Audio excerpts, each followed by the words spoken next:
Welcome back to life, aka the chicken room.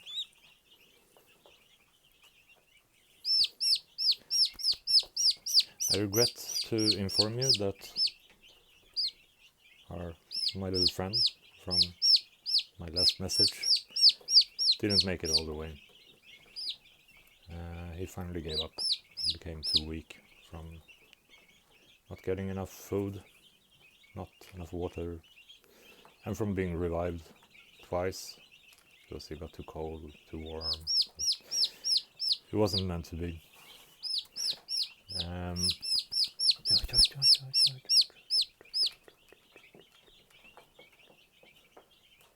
But it brought up memories for me I felt are worthy of discussing.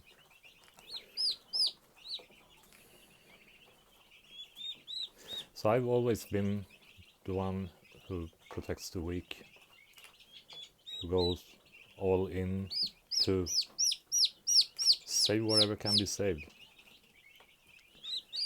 I can't really stop myself from doing it, just it's in my DNA, it always was. And I've often been laughed at for that and ridiculed for being that way by people who really didn't have the courage themselves to expose themselves emotionally when the outcome is uncertain or the chances of success are low. So it's often seen as a sign of, I think, emotional immaturity or something along those lines, which I don't really agree with at all. But there is an aspect of emotional immaturity that ties into this, and that's really what I wanted to discuss. So I have to go back in time to a kitten that I tried to save at one point, the weakest one in the group.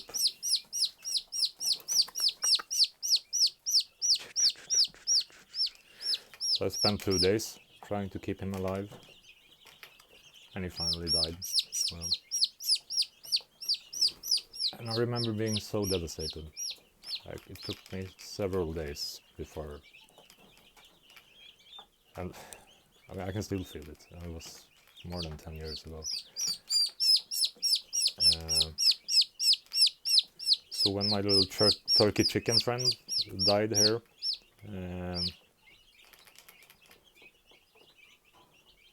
I was surprised by the difference in how I handled it emotionally, like what I felt when it happened. Because when this happened, the first thing that came to my mind was how grateful I was for the experience, for the time we shared together, and for the parts of myself that I came into contact with doing this.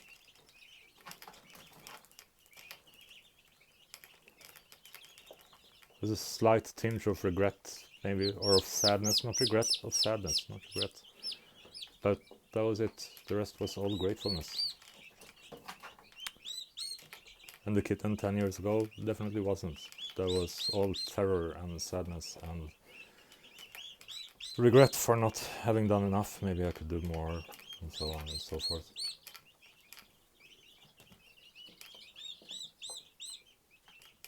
So that's how I see emotional maturity tying into this. It's like a complementary aspect. It's not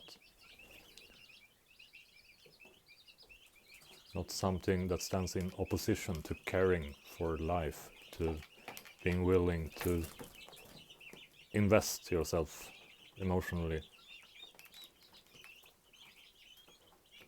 It's about how you handle the outcome, really, what you take home from it. It's about being able to expose yourself like that and going all in, and still being able to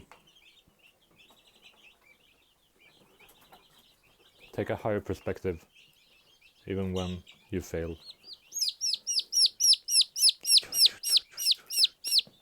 And this isn't only about saving animals. This ties into all aspects of life. Romantic relations, just to name one. Having children is a big one. That's some serious emotional exposure.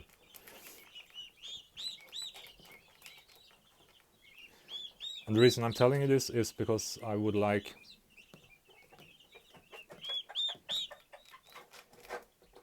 to help people who are like me to get a different perspective on this aspect of themselves, and to see it not as weakness but as something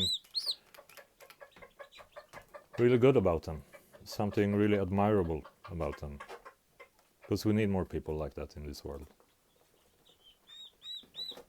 more people with that kind of courage, and also to encourage anyone else to start digging into those aspects of themselves, to build up the courage, find the courage, and to not see it as a weakness.